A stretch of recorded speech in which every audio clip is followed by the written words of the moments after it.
Hey guys, Michael from Fire and Brilliance, and today's episode is going to be about a tool that jewelers use that many of you may not know about, and that's called the Sizing Mandrel. So what is it? I'm going to get right into it for you, but before I go ahead and do that, I want to let you know that we are here on YouTube, Facebook, Instagram, Pinterest, as well as Twitter. So obviously, if you're not following us there, definitely check us out for the latest and greatest content, and if you've been following us for a long time, definitely subscribe to the channel. Click on the like button and leave comments below to show that you support us, and I'm gonna get right into it for you.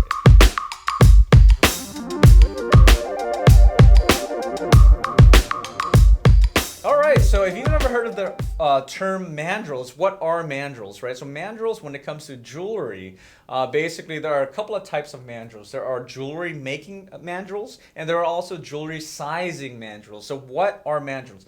Now I'm going to show you an image here. Just think of it as a long rod, right? That is used so that jewelers can either use it to make jewelry, shape, form, and create jewelry in a specific form, or it's also used to size jewelry, such as rings and bracelets. Okay, so for jewelry making mandrels, there are specialized steel forming mandrels that are available in several shapes and sizes for creating a variety of curves and metals. There are also certain specific types of mandrels to create hoop earrings, as well as necklace forming mandrels, right? But at the same time, there are also steel bracelet mandrels that work similar to ring mandrels. The only difference is that it's a larger diameter for bracelets, right? So that's used to actually form the shape and curvature of a bracelet as opposed to a ring.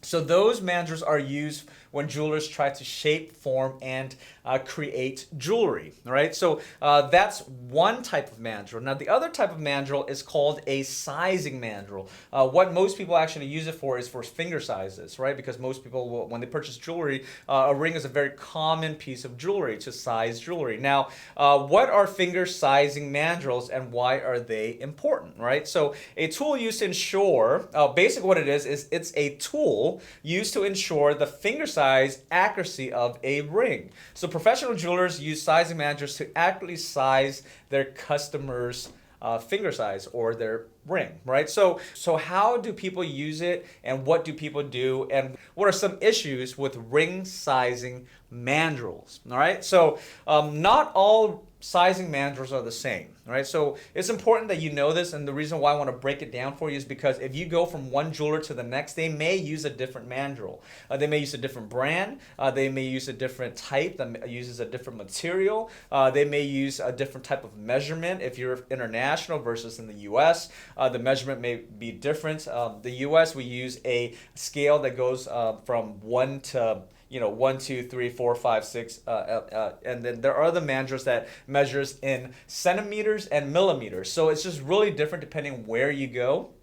But let me go and break that down for you so it's not too confusing. I want to make sure I simplify it for you. So not all ring sizing mandrels are the same. And what does that mean? Well, number one is the material used, right? So solid steel ring mandrels are used for forming ring blanks from metal sheet and wiring and the sizing of fingers, right? So obviously solid steel is probably the best bet. The reason being is because it's solid and over time, chances are it will not change in shape or form. Now, whereas if you're to use an aluminum, wood, or plastic ring mandrel, then obviously you can use that for finger sizing as well. But these mandrels are softer in material, and it can easily warp, causing inaccuracies in sizing over time, right? So if you use it over time, and imagine a jeweler just putting a ring down the mandrel or that metal rod, over time, if it's made of plastic, if it's made of wood, if it's made of aluminum,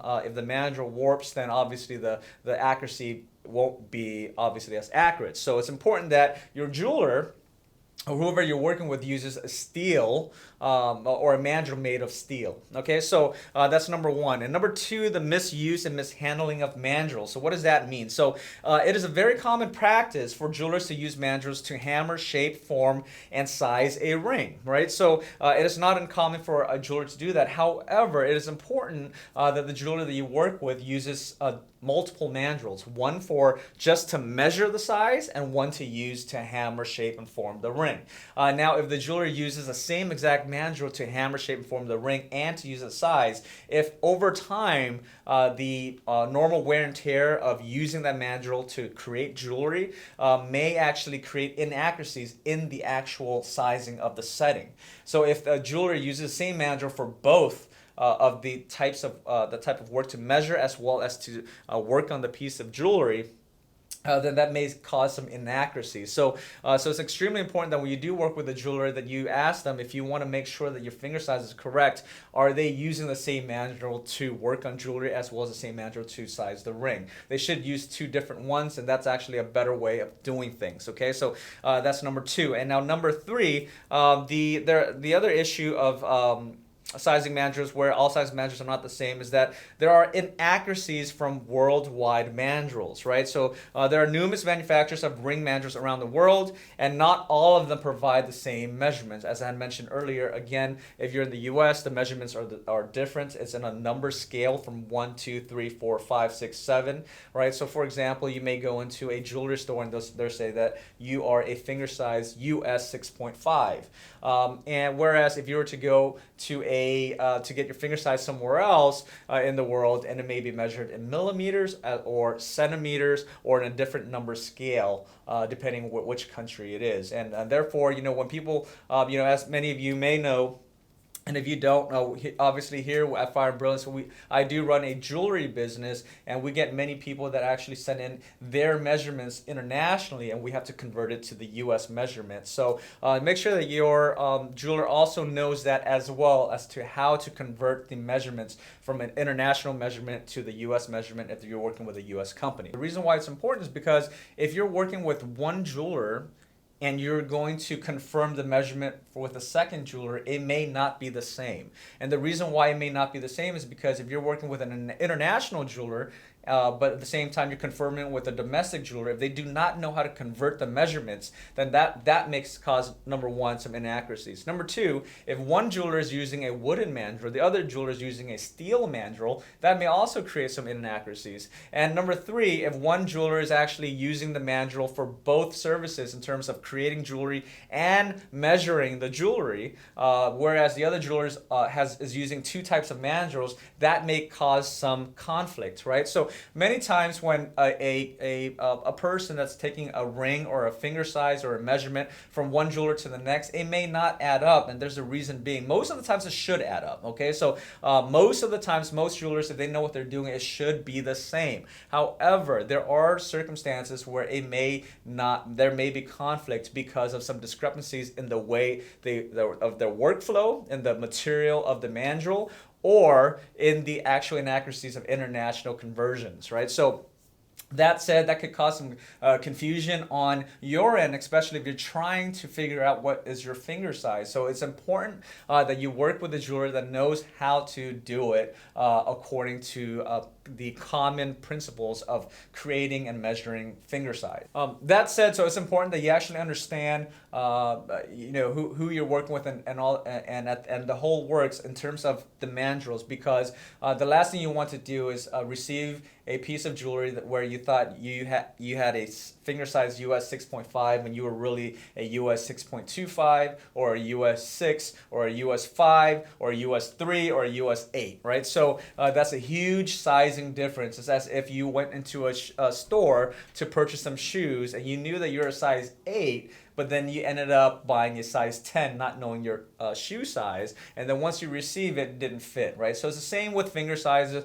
It's important that you work with a jeweler that knows how to measure your finger and use the right mandrels. All right, so what are some questions that you could ask your jeweler, okay, in terms of to ensure that you're getting the correct finger size or ring size, or if your ring is measured to your finger size? Well, number one, you can ask your jeweler, are you using a professional mandrel accepted by some of the larger US-based manufacturers? Yes, there are specific brands that some of the US-based manufacturers do use.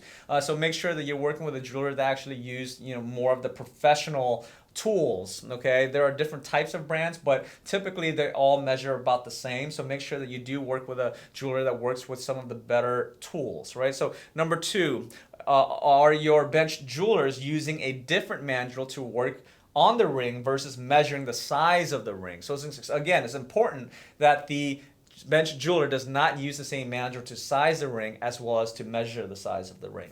And number 3, are your mandrels made of steel, or is it made of softer and easily warped materials such as aluminum, wood, and plastic? So these are some of the questions that you can ask your jeweler to ensure that before working with them, before ensuring that the finger size is correct and measured to your finger size, that it is accurate. That these are the questions, qualifying questions that you can ask your jeweler to ensure that you're getting the correct finger size for your ring.